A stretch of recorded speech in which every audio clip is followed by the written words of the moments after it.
Di perjanjian lama itu manusia jatuh ke dalam dosa, dan akibat paling fatalnya adalah manusia terpisah dari Allah. Terpisah artinya tidak bisa bareng-bareng lagi. Awalnya bisa ngobrol, tapi kemudian tidak bisa ngobrol lagi. Awalnya bisa berhadapan muka dengan muka,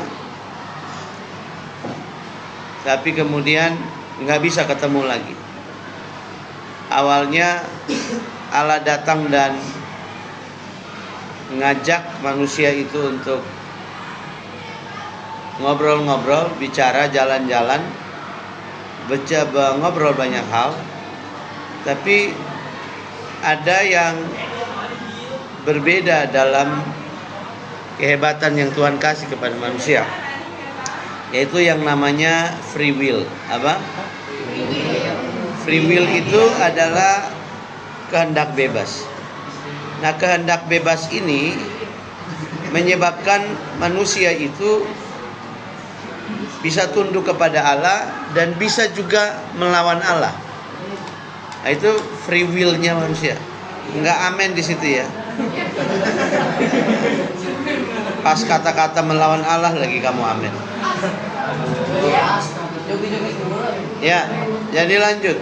Free will itu menyebabkan manusia punya kebebasan pribadi, hak secara penuh untuk tunduk kepada Allah ataupun tidak.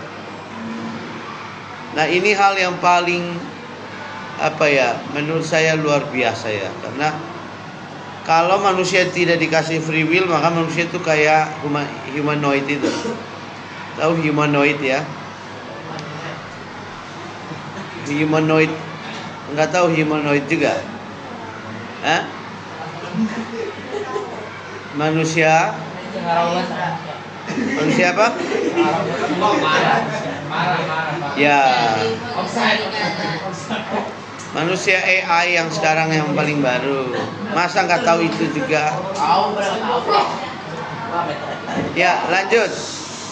Nah, e-robot atau humanoid itu mereka masih dikendalikan oleh pemiliknya, masih dikendalikan oleh programnya.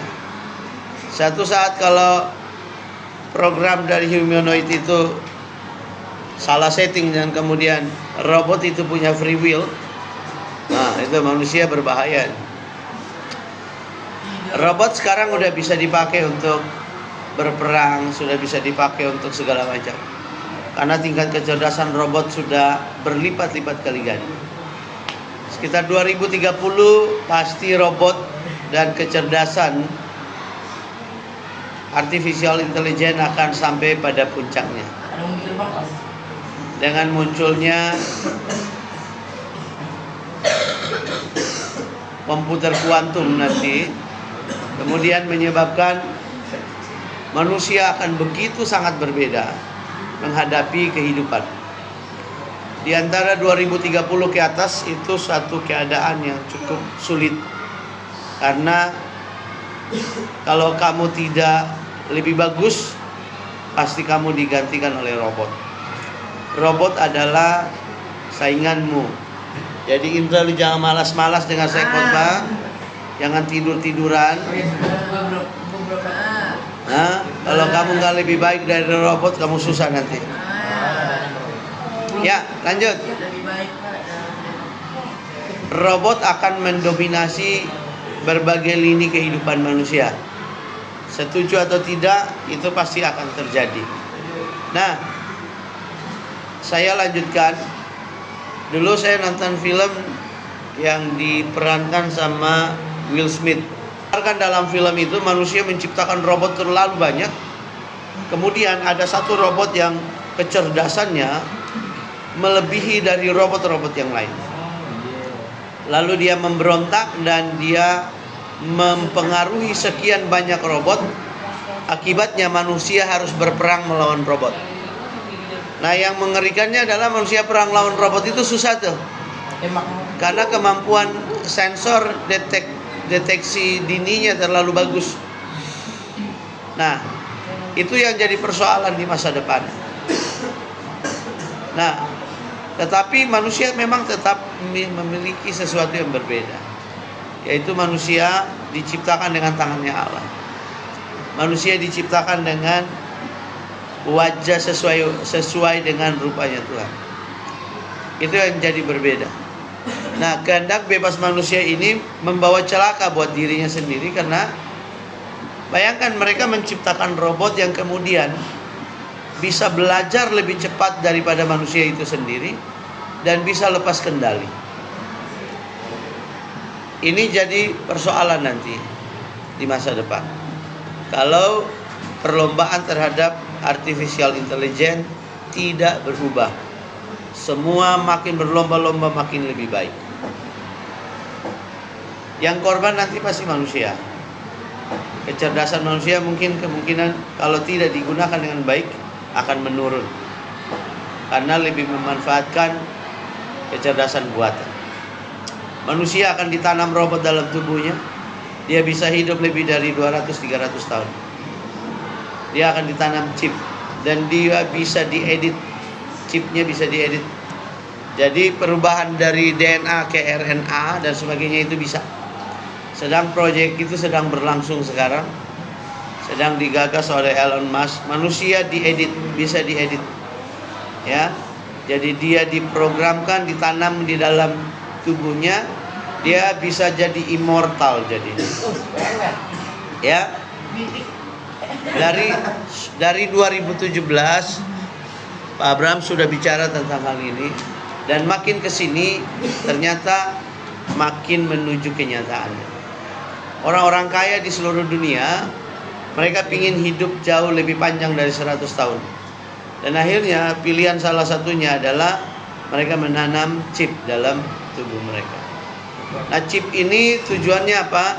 Dia mendeteksi virus penyakit sedini mungkin. Jadi sama kayak komputer, dia bisa ditaruh antivirusnya. Nah, kayak gitu. Jadi manusia menghadapi kondisi yang sangat sulit gara-gara free will ini. Nah, karena itu free will yang kamu dapat, kehendak bebas yang hari ini kamu punya, itu tidak boleh salah gunakan. Apa kehendak bebas? Saya bebas buat apa saja. Orang tua tahu atau tidak tahu, saya bisa buat apa saja. Ya, itulah yang disebut dengan kehendak bebas. Lu mau melawan, lu mau buat apa saja bisa. Tetapi kemudian kita dikasih rambu-rambunya adalah firman Tuhan. Firman Tuhan menjadi pagar, menjadi pembatas atas free will kita. Firman Tuhan menjadi pembatas atas free will kita. Kita punya kehendak bebas, tetapi dikasih pagar nih. Pagarnya apa? Firman. Supaya apa? Kita nggak loncat. Kita nggak melanggar. Kita nggak menjadi pemberontak terhadap apa yang Tuhan sudah kasih. Contoh nih, saya itu punya free will, kehendak bebasnya. Tetapi kemudian dia ketika mau melakukan hal-hal yang di luar dari yang disampaikan oleh Alkitab, maka ada sesuatu yang kontrol dirinya. Jangan. Stop. Batasi. Dan seterusnya. Itu yang disebut dengan kontrol firman. Makanya orang harus baca firman. Supaya apa? Firman itu melekat dalam dirinya, menjadi barikade atau menjadi pembatas, menjadi pelindung buat dirinya. Supaya kehendak bebasnya itu tidak menjadi liar. Kehendak bebas orang jadi liar karena apa? Dia tidak membatasi dirinya dengan firman Tuhan. Nah, kita harus bisa membatasi diri kita. Ya, rasa-rasanya mau melawan nih, tapi firman Tuhan bilang jangan. Rasa-rasanya pingin ini tuh, tapi firman Tuhan jangan. Nah, kayak gitu. Ketika orang bisa lost control, dia tidak melakukan firman Tuhan, nah itu yang jadi persoalan. Kehendak bebasnya digunakan sebebas-bebasnya. Nah, bagaimana kita bisa menggunakan kehendak bebas kita dengan baik? Yang pertama, kita harus ingat bahwa Tuhan adalah pengendali segala sesuatu. Tuhan adalah pengendali atas segala. Nah, gitu. Bukan sesuatu, William. Tuhan pengendali atas segala. Nah, pengendali. Jadi sehebat-hebatnya manusia, sebebas-bebasnya manusia, Tuhan itu mengendalikan manusia. Tuhan mampu membuat manusia itu jatuh, mampu membuat manusia itu berdiri. Kita kan lagi heboh tentang perang Iran dan Amerika Israel ya. Nah, perang Iran Israel Amerika itu menarik karena Amerika sedang mau membebaskan bangsa Persia untuk kembali kepada kerajaan mereka semula. Nah, Persia atau sekarang Iran itu dulu namanya kerajaan Persia. Nah, zaman kerajaan Persia ada raja namanya Ahasiweros. Kemudian Ratu Esther yang kalian baca di dalam kitab Esther pernah hidup di Iran atau Persia itu. Kemudian Daniel yang dalam kitab Daniel pernah hidup di sana dan dia menyampaikan firman Tuhan dari sana. Jadi bangsa itu adalah bangsa yang dekat dengan Israel pada waktu masa lampau. Tetapi kemudian terjadi revolusi Iran dan kemudian ada yang namanya Ayatollah Khamenei ini. Kemudian mengambil alih pemerintahan, menggulingkan pemerintahan Persia. Kemudian jadilah pemerintahan Iran yang hari ini dia sudah berkuasa 37 tahun, lalu dikalahkan oleh Amerika. Nah, jauh sebelum itu sudah dinubuatkan oleh Nabi Yeremia bahwa kerajaan Media Persia, kerajaan ini akan dihancurkan, tetapi Tuhan akan memulihkannya kembali. Nah, jadi ternyata bangsa-bangsa masa lampau itu sudah disampaikan oleh firman Tuhan. Bahkan sampai segala bangsa pun ada di dalam kendalinya Tuhan. Nah, jadi bagaimana supaya kamu bisa mengendalikan free will kamu? Yang pertama kamu harus ingat bahwa segala sesuatu ada di bawah kendalinya Tuhan. Lu mau sehebat apapun, kalau Tuhan tidak menyertai hidupmu, habis kamu. Sehebat apapun itu, sekaya, setampan, sekeren, seterkenal apapun, kalau Tuhan tidak ada dalam hidupmu, kamu sekali diklik sama Tuhan, selesai hidup. Selesai hidup. Jadi ingat bahwa tidak ada manusia yang terlalu hebat, nggak ada. Cuma kalau manusia itu lagi sehat,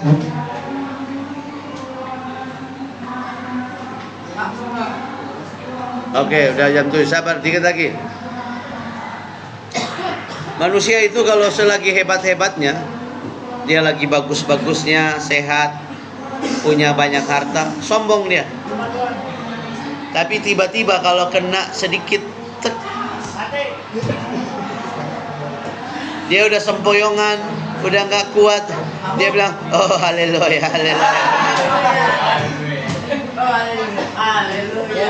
Orang datang, ayo angkat satu lagu dong, kita memuji Tuhan. Ketika dia sakit terbaring di rumah sakit, ada orang datang, tolong berdoa, tolong berdoa. Iya, manusia tuh kayak begitu, suka berkhianat sama Tuhan. Ketika dia sehat, dia baik, dia lupa Tuhan. Tapi kalau ketika dia mengalami persoalan sedikit-sedikit, oh Tuhan, oh Tuhan. Manusia tuh kayak begitu. Nah, makanya kamu walaupun masih remaja, jangan suka lupa diri. Ya, Christian, William, jangan suka lupa diri. Ingat Tuhan. Kamu gak mau ingat Tuhan? Oh, gak mau lupa diri. Bagus. Jangan kayak William tuh, baru sekali dipuji langsung hilang dia. Sayapnya patah-patah langsung. Ya? Lucifer itu jatuh, dibuang oleh Tuhan dari surga. Persoalannya sederhana, sombong. Ya? William, hati-hati lo. Mau sedikit lo lupa diri. Baik, sampai situ dulu. Besok kita bahas lanjut dari materi ini.